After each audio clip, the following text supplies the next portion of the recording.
Careful with my food. 3, 2, 1. Hello, everybody, and welcome to episode 59 of the Showerpodcast, the podcast where I'm in my shower and you do you. I'm your host, Chip, and I have to warn you, I really mean it. Careful with my food, because my mood is heavily dependent on it. I liked a lot last episode, specifically the more chill mood, and let's say it wasn't necessarily something very complex to digest. And in general, this variation of topics is something that I really enjoy. I do have to say that the one that I prefer making are the more motivational ones, and also the ones that, let's say, take an event that has happened either to me or, let's say, in the news and make an episode out of them. But sometimes, again, life is interesting, but not so much. So I'm happy also to share part of my past experience.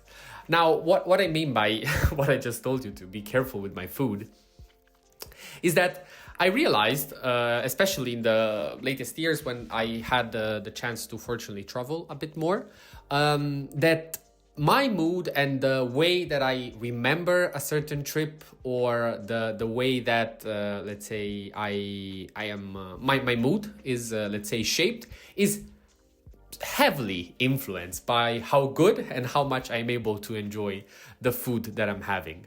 One of the first things that I do whenever I have to look for a trip, it's not so much the monuments, the events, which place can I go and visit. No. It's meaningless. The thing that I'm most interested in, what are the places and which are the dishes that I'm most excited to try.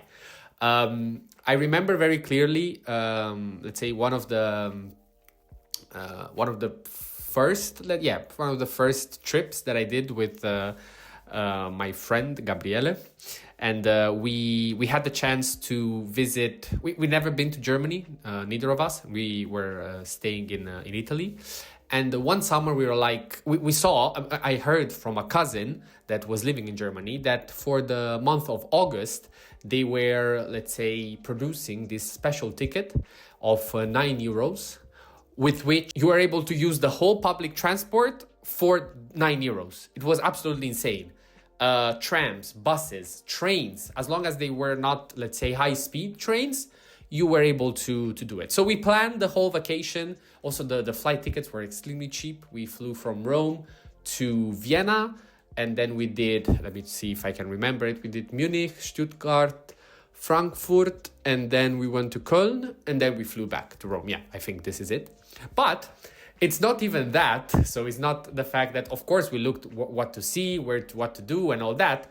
But the thing that described our whole vacation was specifically where to eat and what to eat.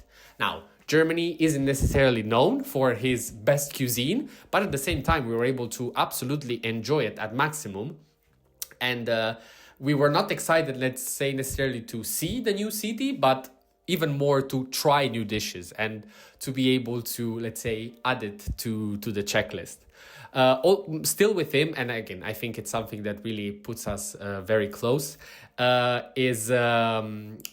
did a city break with another group of friends, and we wanted, so we had the lunch, which was, let's say, pretty heavy, but not necessarily all that much.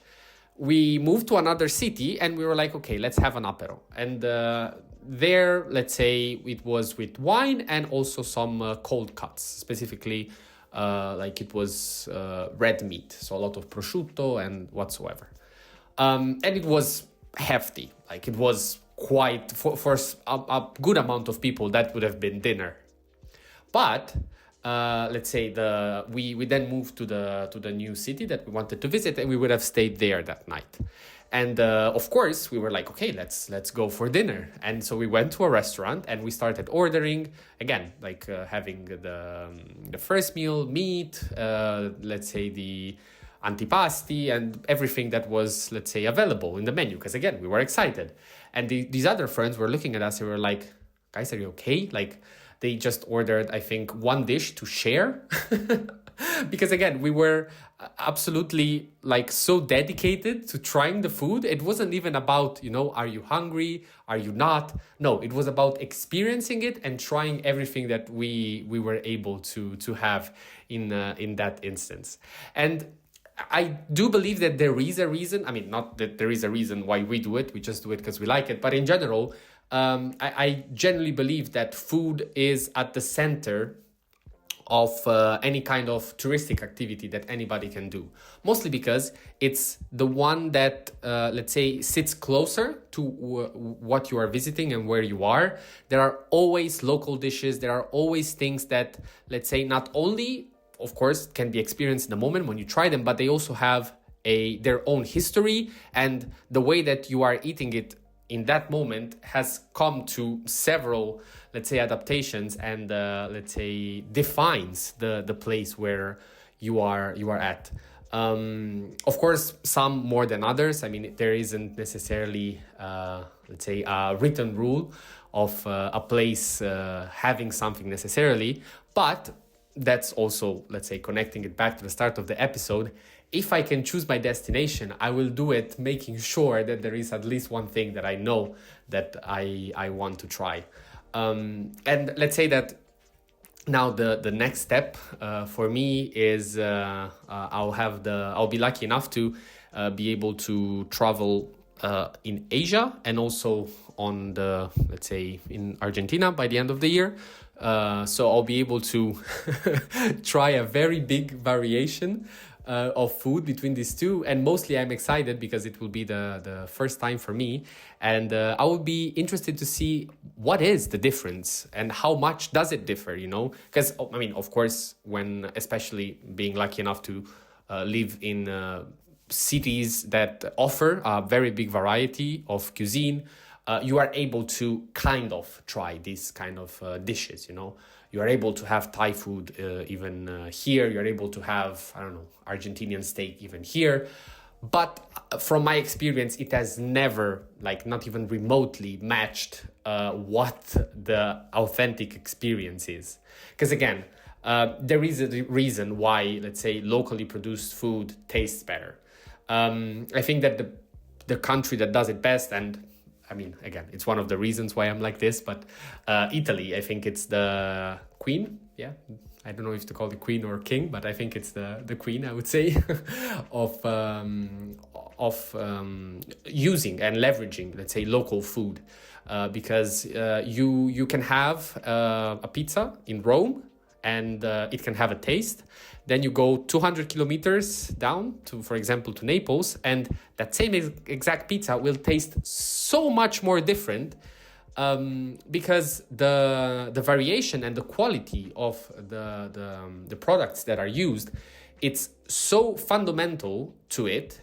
Because again, what I do really enjoy about that kind of cuisine is that the simpler, the better. So as the more I am able to rely strictly on the product and everything that I do, from the preparation to the way that everything is baked, it is made to make sure to keep alive and to exalt as much as possible that specific ingredient. I think it's, again, the best thing that one can do. Of course, this is strictly connected to the fact that you have those ingredients at hand. If you are in countries or, let's say, places where you do not have that luck, of course, you have to change the way of preparation. And certain cuisines, let's say, their specialty is not to, let's say, focus on the single ingredient, but by using several other ingredients, or at least ingredients that by themselves wouldn't be that nice. Together, they create something that sometimes even rivals or goes even beyond the, let's say, the original taste. And this is the beauty. The beauty is that there is no limitation to what one can do. It's just a matter of experimentation, time, and making sure that you keep yourself hungry enough to be able to try as much food as possible. Let me know again if this is something that also for you it is at the utmost importance during your trips. As I told you many times, for me it is 100% the case. But I would be very intrigued to know why that is not the case.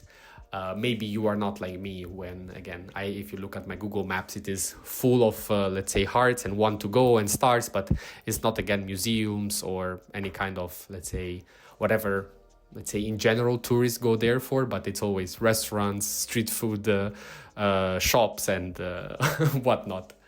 Thank you very much for listening. This was episode 59 of the Shower Podcast, and see you at the next one.